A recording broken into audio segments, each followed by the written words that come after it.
Bismillahirrahmanirrahim. Alhamdulillah. Uhayyikum bitahiyatil Islam, tahiyatan min indillah mubarakatan thayyibah, tahiyata ahlil jannah wa tahiyatuhas salam. Assalamualaikum warahmatullahi wabarakatuh.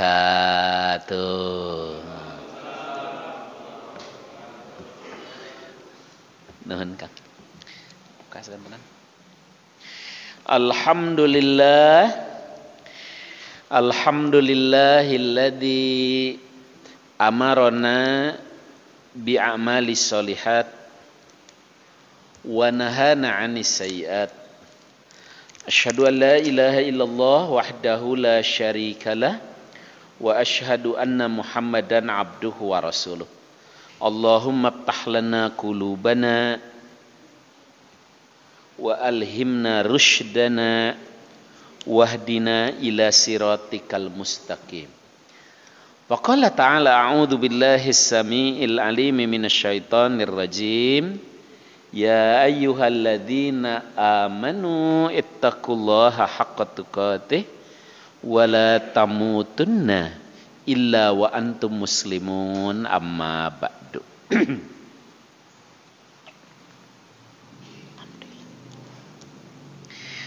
Terima kasih kesempatan yang diberikan Bapak-bapak dan saudara-saudara jamaah maghrib, jamaah ngaji kitab Al-Adabul Mufrad yang saya cintai, yang disayangi Allah Subhanahu wa taala.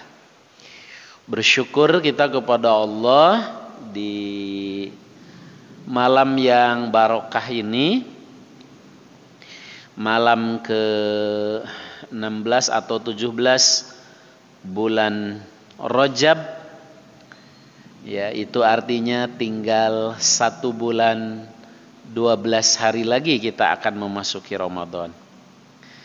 Alhamdulillah kita sekarang masuk bab berikutnya, yaitu bab yahdi ila aqrabahum baba. Memberikan hadiah kepada tetangga yang lebih dekat. Di sini disebutkan lebih dekat pintunya.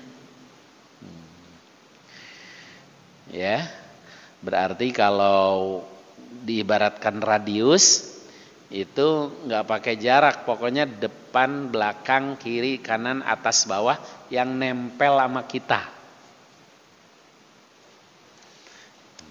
Ya. Terutama pintu depan. Sebuah hadis dari Ibu Aisyah, ya Rasulullah, innali jaroen fa illa ayyihima ahdi ila aqrabihima minka baban. Ya Rasulullah, kata Ibu Aisyah, saya punya 2 tetangga. Kan dua-duanya harus berbuat baik. Tapi ini cuman punya untuk 1 orang. Ya, entah makanan, entah pakaian, entah apa, pokoknya hanya ada untuk 1. Maka di antara 2 tetangga ini mana yang harus saya dahulukan? Nabi SAW mengatakan, ila aqrabihima minka baban, minki baban, kepada yang paling dekat pintunya dengan kamu.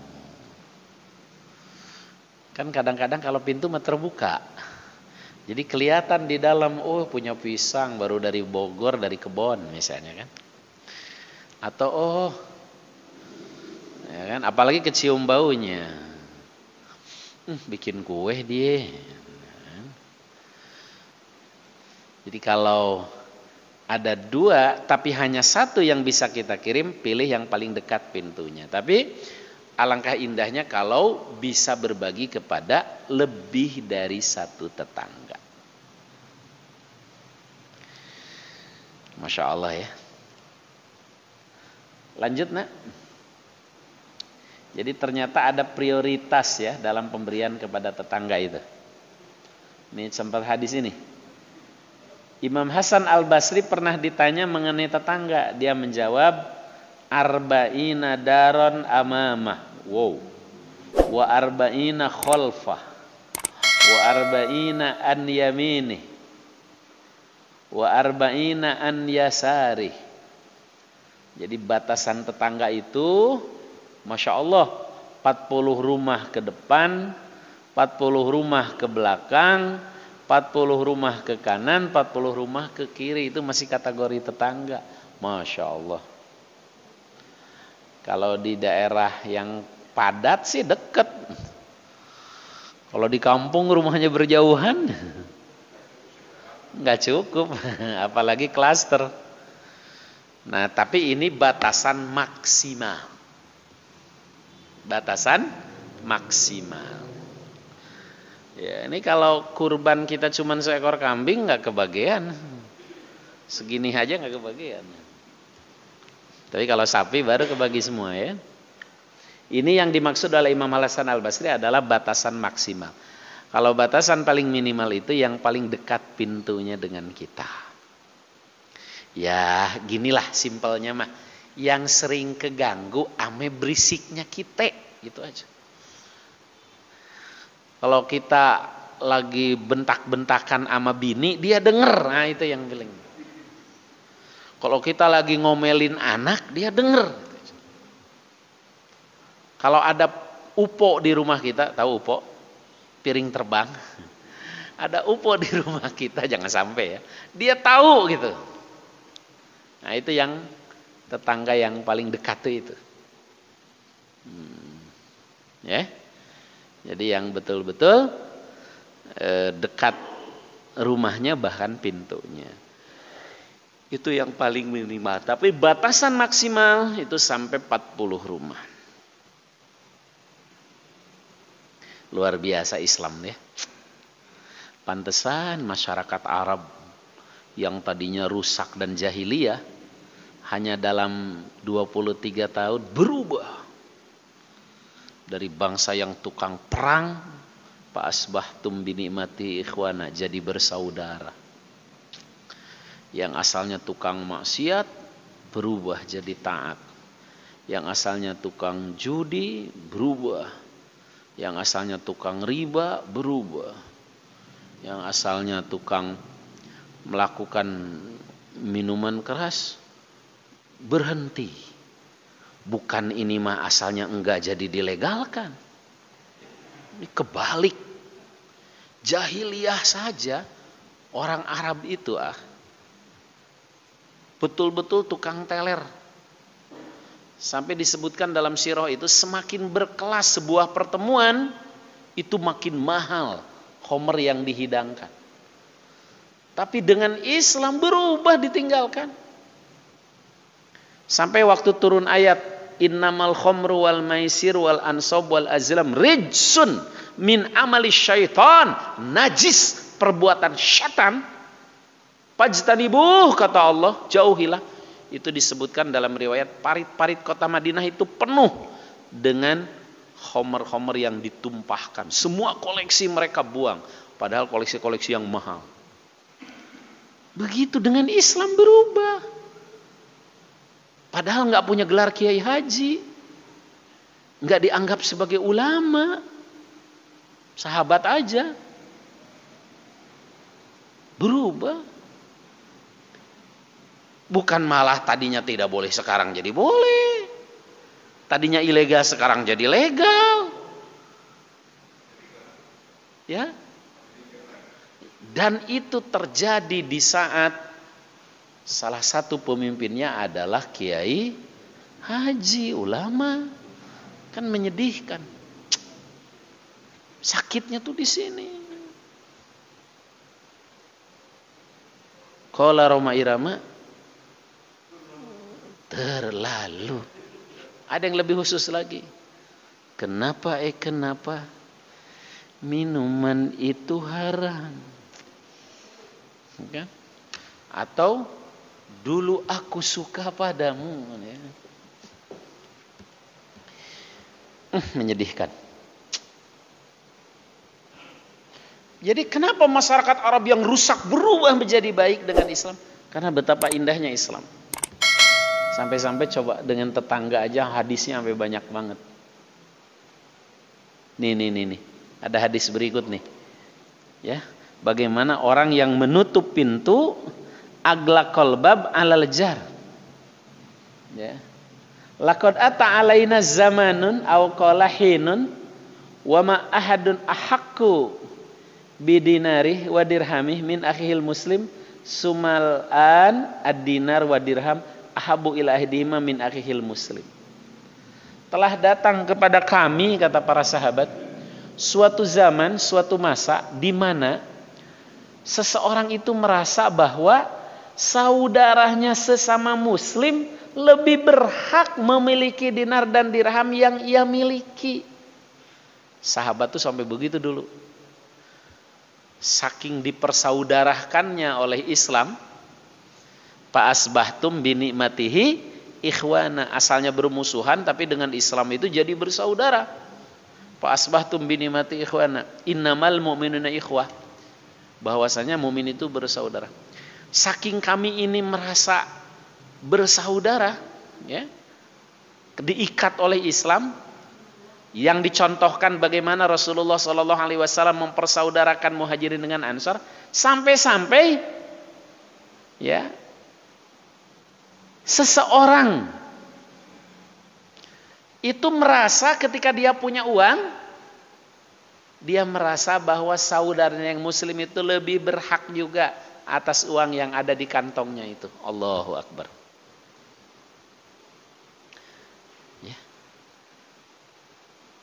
Jadi ketika tetangga, apalagi tetangga itu adalah sama-sama muslim, itu merasa dia bahwa tetangganya itu berhak atas dinar dan dirham yang ia miliki. Allahu Akbar. Dia berhak atas uang yang ia miliki, yang kita miliki. Allahu Akbar. Sampai seperti itunya. Nah, kata para sahabat, kami itu sempat mengalami itu. Namun sekarang sedikit berubah. Dinar dan dirham lebih dicintai oleh salah seorang di antara kita daripada saudaranya sesama muslim. Padahal saya mendengar Rasulullah SAW bersabda, kam min jarin muta'alliq bijarih yaumal qiyamah yaqul ya Rabb hadza aglaqa babahu duni pamana'a ma'rufah. Masya Allah. Sampai-sampai nanti betapa banyak ada tetangga yang memegang tangan tetangganya di hari kiamat. Ya.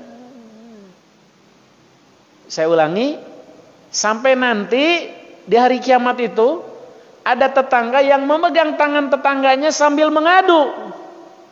Ya Rabb, ya Allah, ini tetangga saya ini menutup pintunya dari saya dan dia enggan, ogah, tak mau memberikan apa yang ia miliki. Masya Allah.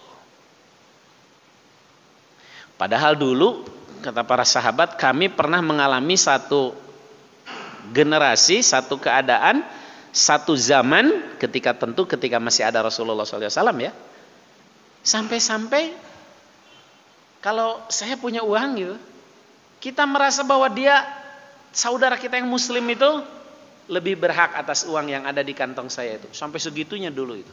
Hebatnya ukhuwah yang dibangun oleh Kanjeng Nabi. Tapi hari demi hari mulai berkurang. Sampai klimaksnya nanti di hari kiamat ada tetangga yang mengadu kepada Allah sambil memegang tangan tetangganya, ya Rob, ini tetangga saya dulu waktu di dunia, kalau saya ada perlu pintunya ditutup.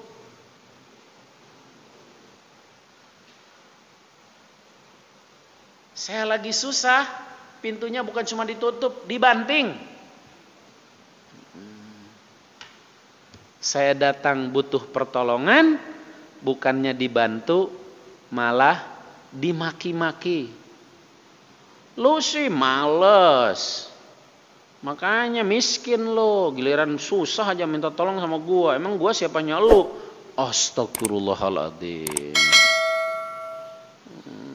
Sudah nggak ngebantu, ngomongnya nyakitin lagi. Itu nanti akan mengadu tetangga yang dibegitukan kepada Allah Subhanahu wa taala. Makanya para jamaah, ini nasihat ini termasuk juga untuk saya. Selama masih ada, selama kita ada dan punya, ada orang minta, berikan. Kecuali memang kita juga nggak ada, ya. Selama masih ada, punya, ada orang minta, berikan. Kecuali kalau memang kita nggak ada. Apalagi sekedar numpang parkir, apalagi sekedar numpang jemuran, apalagi sekedar ya kan minjem tangga, apalagi sekedar minjem steger, apalagi sekedar ya dia datang.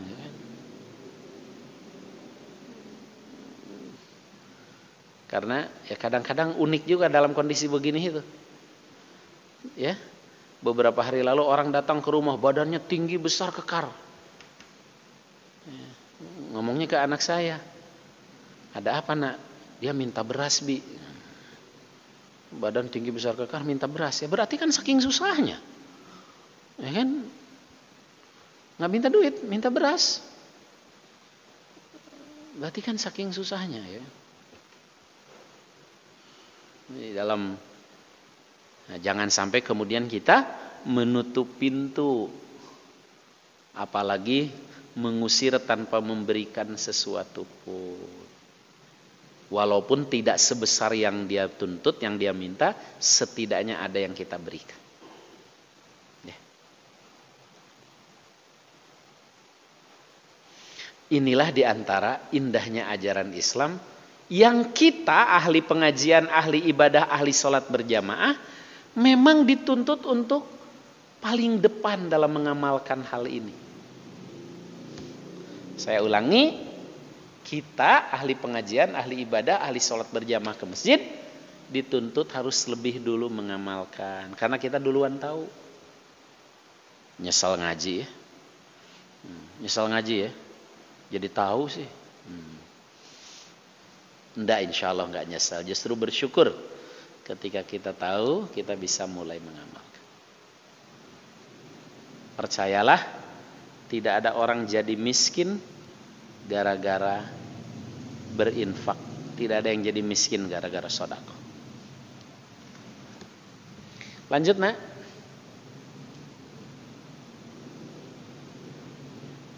Nah, ini nih. Sampai hadis berikutnya lah, tidak boleh kita kenyang pada saat tetangga lapar. Laisal mu'min alladhi yasba wa jaruhu ja'i. Laisal mu'min alladhi yasba wa jaruhu ja'i. Tidak termasuk seorang yang beriman, tidak dikategorikan seorang mukmin yang hak, yang benar, ya, ketika dia kekenyangan sedangkan tetangganya kelaparan. Waduh, ini nih, ya. Jadi jangan sampai kemudian, ya, tetangga kita seharian tidak makan dan kita tahu. Sedangkan kita buang makanan karena basi, nggak ada yang makan. Jangan sampai. Naudzubillah min dzalik. Jangan sampai kita buang makanan ke kolam atau dikasih ke binatang atau bahkan ke tempat sampah di saat karena tidak ada yang makan, keburu basi. Sedangkan tetangga tidak makan, tidak bisa makan seharian atau tidak bisa tidur karena lapar. Jangan sampai. Karena seorang mukmin tidak akan, ya. Jadi hadis ini mengartikannya begini. Laisal mu'min alladzi yashba wa jaruhu ja'i. Bisa diartikan begini.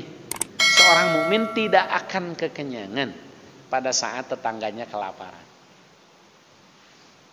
Atau tidak masuk kategori sebagai seorang mukmin yang dia kekenyangan di saat tetangganya kelaparan.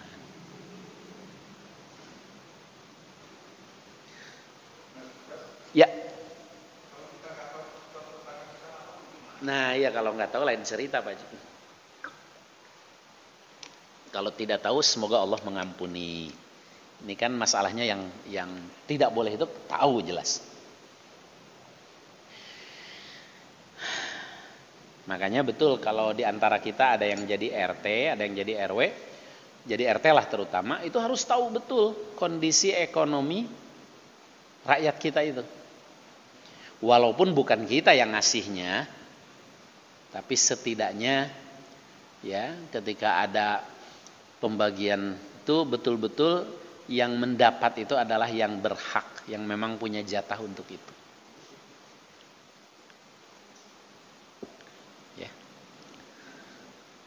Saya sering mengatakan bahwa Allah Subhanahu wa taala memberikan potensi seseorang untuk masuk surga itu disesuaikan. Dan berupayalah kita untuk bisa menggunakan potensi itu sebaik-baiknya. Ya. Orang aki-aki miskin, nggak punya apa-apa, mungkin dia akan mengetuk pintu surga lewat sholat sunnah. Nenek-nenek miskin hidup sebatang kara, mungkin dia akan mengetuk pintu surga lewat puasa sunnah. Tapi kalau kita berusahalah untuk bisa mengetuk pintu surga itu lewat pintu sedekah, pintu infak, ya, pintu berbuat baik pada tetangga, pintu dakwah, pintu jihad. Nah, kalau yang jadi RT ya bisa dengan kebijakannya dia bisa dipanggil dari pintu sedekah padahal bukan duit dia. Ketika apa? Ketika menyalurkan bantuan untuk si miskin betul-betul sesuai.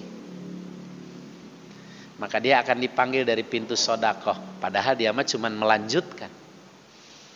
Dia juga akan dipanggil dari pintu ngurus orang miskin ketika si miskin betul-betul terperhatikan. Itulah yang dimaksud dengan berusahalah untuk dipanggil dari pintu-pintu surga yang beragam.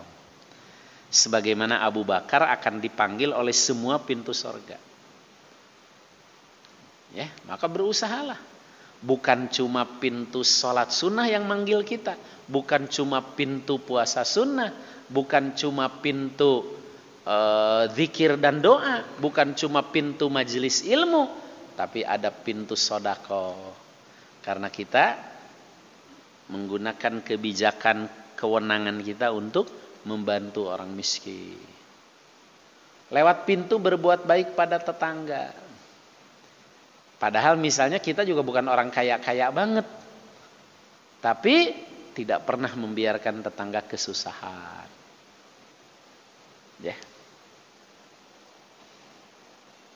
Nah, sampai ini kalau nyayur aja harus banyak. Ya. Isma' wa ati walau abdan mujadda al-atrab.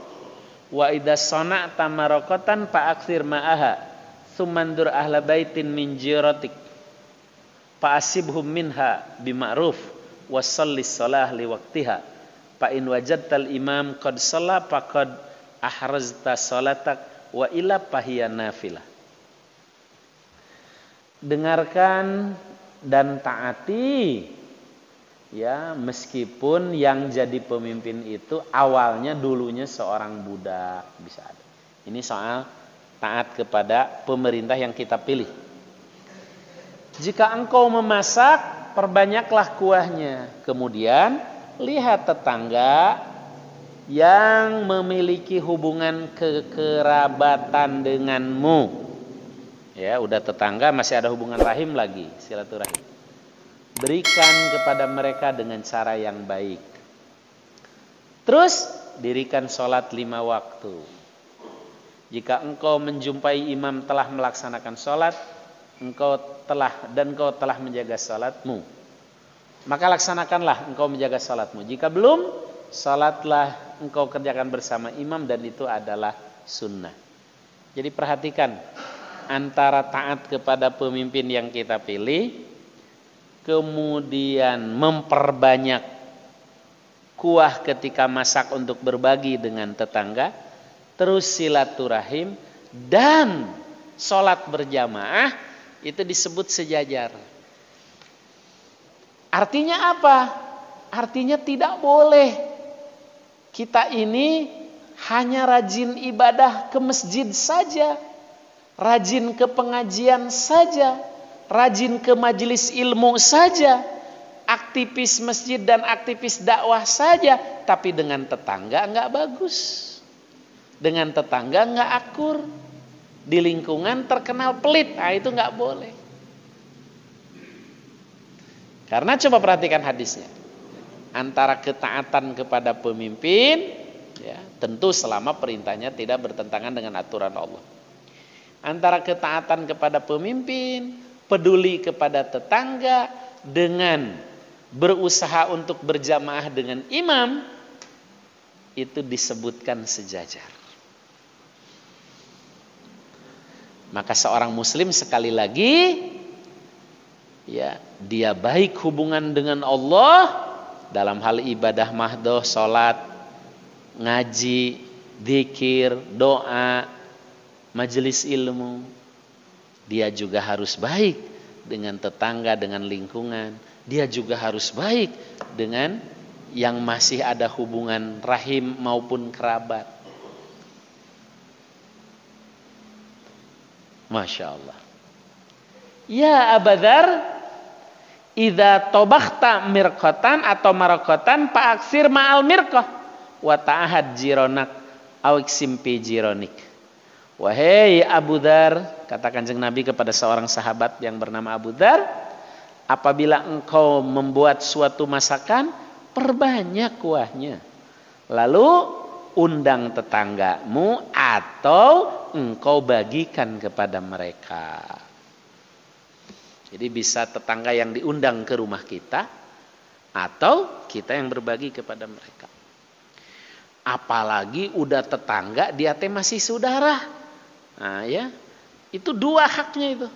Hak sebagai tetangga dan hak sebagai saudara yang ada hubungan rahim pula misalnya. Kalaupun nggak ada hubungan rahim, paling tidak masih saudara layar-layar oge. Ya, mungkin dia menunggu-nunggu, ingin, ya kan, merasakan makanan di rumah kita. Oh, dia kan di Jakarta, sukses. Anaknya jadi-jadi, ya, rumahnya juga bagus. Saya ingin merasakan makanannya, saya ingin merasakan rizki darinya. Kan boleh jadi begitu. Kalau sengaja kita bagiin mungkin sedikit, tapi kalau diundang ke rumah kita, kita sediakan, kan jadi sekaligus tuh, nggak terasa. Ya, anggarannya nggak terasa karena sekaligus aja, tinggal masak dibanyakin. Inilah makna. Ya, luar biasa memang Islam. Ya, sekali lagi pantas orang Arab yang begitu jahiliyah hanya dalam 23 tahun berubah menjadi baik karena mereka mengamalkan Islam.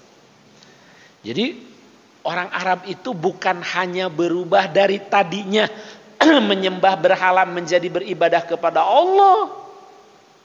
Bukan hanya itu saja. Tapi juga mereka yang tadinya tukang perang berubah jadi bersaudara. Yang tadinya tukang yang kuat menindas yang lemah berubah menjadi peduli kepada orang-orang kecil. Ya, bertetangga dengan baik, ya. Luar biasa. Ya. Makanya sekali lagi aneh bin ajaib kalau orang jahiliyah saja sudah meninggalkan yang namanya minuman keras. Di abad ke-21 ini ada negara malah yang jadi melegalkan minuman keras. Ini qala Roma Irama terlalu aneh. Lanjut nak. Lalu bagaimana tetangga yang terbaik? Khairul jiran. Tetangga yang terbaik khairul ashab indallahi ta'ala khairuhum li sahibih wa khairul jiran indallahi ta'ala khairuhum li jarih. Sahabat yang terbaik ya di sisi Allah adalah mereka yang baik terhadap temannya. Ya. Yang namanya kepada teman, kepada sahabat itu ketika kita berteman bersahabat itu harus betul-betul karena kita mengharapkan ridho Allah dalam berteman itu. Bukan karena dia baik sama kita. Kalau kita baik karena dia baik mah semua orang juga bisa.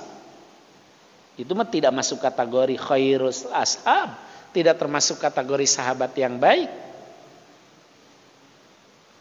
Sahabat yang baik itu ketika kita berteman betul-betul dalam kerangka Allah Subhanahu wa taala kita ingin agar Allah Subhanahu wa taala ridho kepada kita. Maka kalau dia keliru atau salah nasihati.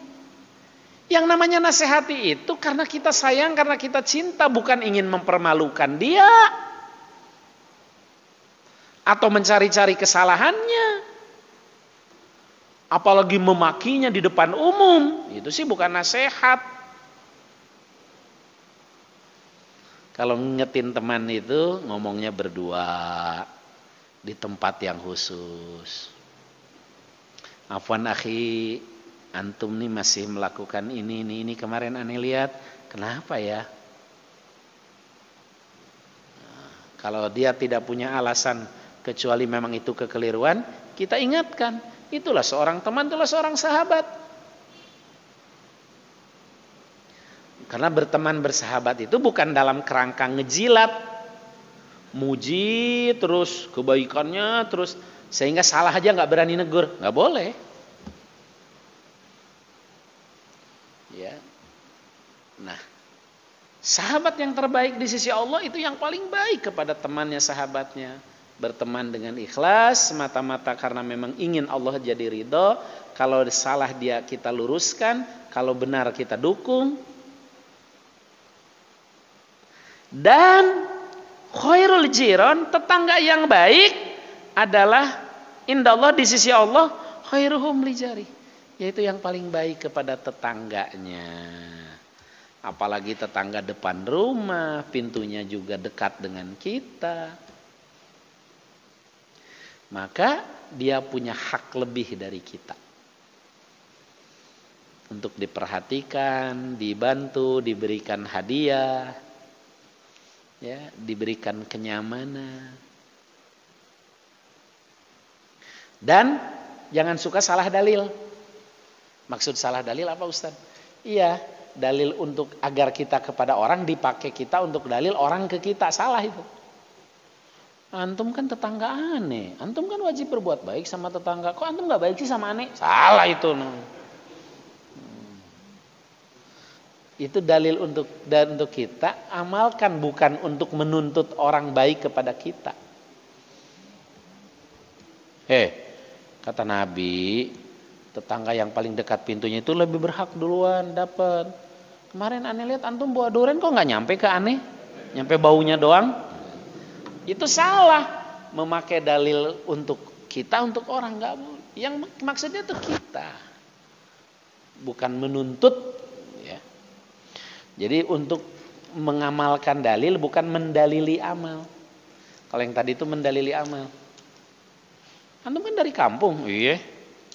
Kok beras sama bawangnya nggak nyampe? Nggak boleh. Tapi itu kita kepada orang, bukan orang kepada kita. Kebalik namanya. Ya. Lanjut nak. Nah, bagaimana tetangga yang soleh? Min sa'adatil mar'il muslim, al-maskanul wasi' wal jarus soleh wal markabul hani. Di antara kesenangan yang Allah berikan kepada seorang muslim adalah tempat tinggal yang luas, tetangga yang soleh, yang baik, dan kendaraan yang nyaman. Itu di antara ciri kebahagiaan. Jadi ternyata rumah yang luas, kendaraan yang nyaman saja nggak cukup kalau tetangga kita jahat. Ya. Kendaraan yang nyaman, rumah yang luas harus dilengkapi dengan punya tetangga yang soleh, yang baik. Maka kita bisa merubah tetangga yang buruk bisa jadi baik dengan perilaku kita. Bisa insya Allah. Itu diantara hikmah lain ketika kita melaksanakan perintah-perintah Kanjeng Nabi bagaimana kita bertetangga. Walaupun sekali lagi niatnya dalam kerangka melaksanakan perintah Allah dan mencontoh Kanjeng Nabi. Tapi kemudian kita akan mendapat timbal balik. Ya, tetangga jadi lebih baik kepada kita, itu diantara nikmat di dunia. Ya, Masya Allah, luar biasa. Sebaliknya kita terhindar dari tetangga yang lawannya, tetangga yang su. Lanjut nak. Ya. Maka kita berlindung kepada Allah dari tetangga yang buruk. Allahumma inni a'udzubika min jarisu bidaril makom fa inna jara dunya yatahawal. Ya Allah, aku berlindung kepadamu dari tetangga yang buruk di akhirat, karena tetangga di dunia